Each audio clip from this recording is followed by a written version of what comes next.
Hello and welcome to Module 10 in our series STL2 with C++. In today's session, we're going to write code that will enable our defender bunny to eliminate the enemy bunnies. Let's now look at the code we need to write. We will introduce a new function that will take care of a situation where the enemy bunny has been shot. But how do we detect that the ammunition fired by our defender has come into contact with the enemy? For that, we need to talk about something called collision detection. Before we proceed, may I ask that you leave a like on this video, and if you're enjoying the series so far, do subscribe to the channel. It not only helps promote the channel, it means a lot to me as well and keeps me motivated to create more content like this. Thank you. Now back to the project. So say for example, we have a car coming in from the left side of our screens, and then we have another car coming in from the right side and they collide. How do we, through code, test for collision? Consider the SDL rect structure we spoke about earlier. We could then assume that the origin of the first rectangle or the SDL rect structure is x1, y1, and the origin of the second SDL rect structure is x2, y2. We could, using these, put in a check. We could say if x1 is less than x2 plus its width and x1 plus its width is greater than x2. Right? So both those conditions are true. Similarly, we could check for the y coordinates and the height. Now, if you're wondering how we check for the y coordinates and the height, we would do the same thing. We would check y1 is less than y2 plus height, and y1 plus its height is greater than y2. Okay, so now let's go ahead and write the code.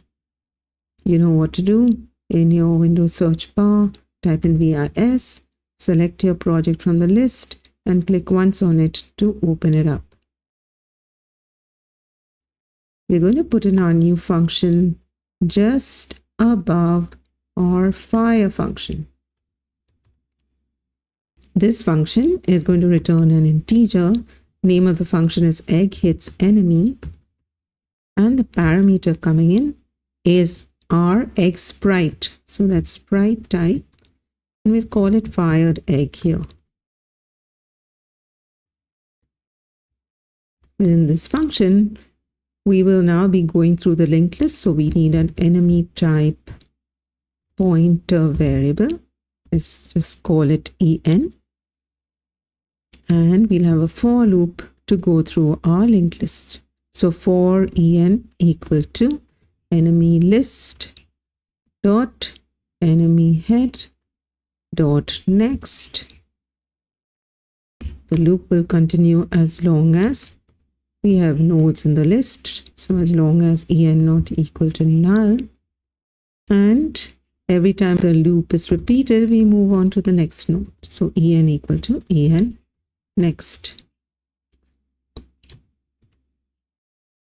Within the for loop, we check if collision detected, which is going to be a function that we will write shortly, and this function will expect certain parameters coming into it. So we need to send in arguments.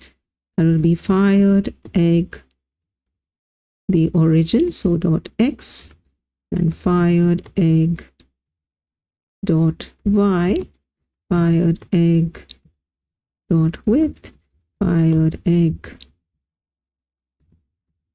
dot height. And the same for our enemy. So that will be en x, en y for the origin, en width, and en height. If collision is detected, then what do? We will set fired egg is active to false, and enemy is active will also be set to false, and then we will return 1 from this function, or a true in other words, right? Otherwise, if no collision is detected, then outside that for loop we return a 0. Okay, now with regard to these parameters, first, are we capturing the width and height of our x sprite? So let's go and check in our main function.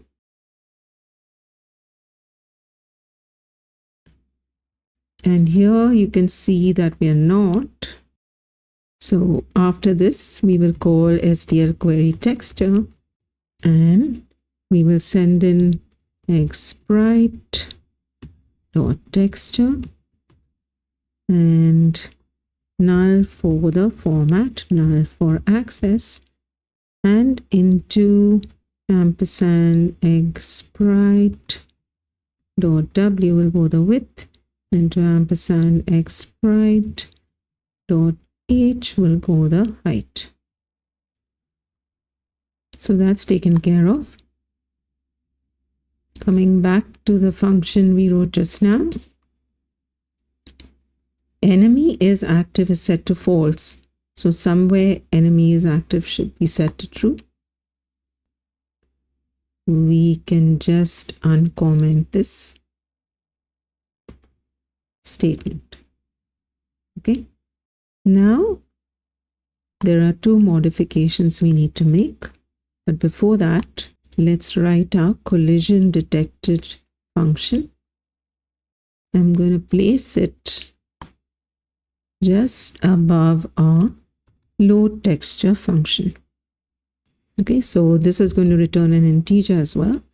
Int collision detected, and it's going to bring in integer type x1, integer type y1, integer type w1, and integer type h1.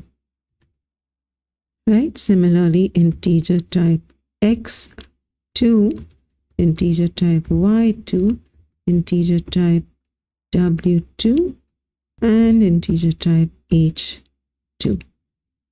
Now within this we can put in our if statement. So if x1 less than x2 plus w2, and if you like you can put them in separate brackets just for clarity. So we'll say and here, and x1 plus w1 is greater than x2, and y1 is less than y2 plus h2, and y1 plus h1 is greater than y2. If these conditions are met, then we will return true or non-zero number 1, else we will return 0. Okay, now what remains to be done is we have to call this function. Like I said, there are modifications. We've got to call egg hits enemy. So where do we do that? So come to your fire function, and where we have the condition if xsprite.x greater than screen width, right? We'll add another condition there. We say if egg hits enemy, and we will send into that function our xsprite. And this will be OR, right? So if either of these conditions is met, xsprite.isActive will be false, and then our xsprite will not appear on screen. Okay. Now the other change we have to make is in our bring in enemies function. So let's come to our bring in enemies function, And here we have a condition. Remember, if the egg hits the enemy, we've already taken care of the egg not appearing on screen. But what about the enemy? The enemy node has to be freed. So we'll put in another condition here. And we'll say if enx less than negative screen width, or en is active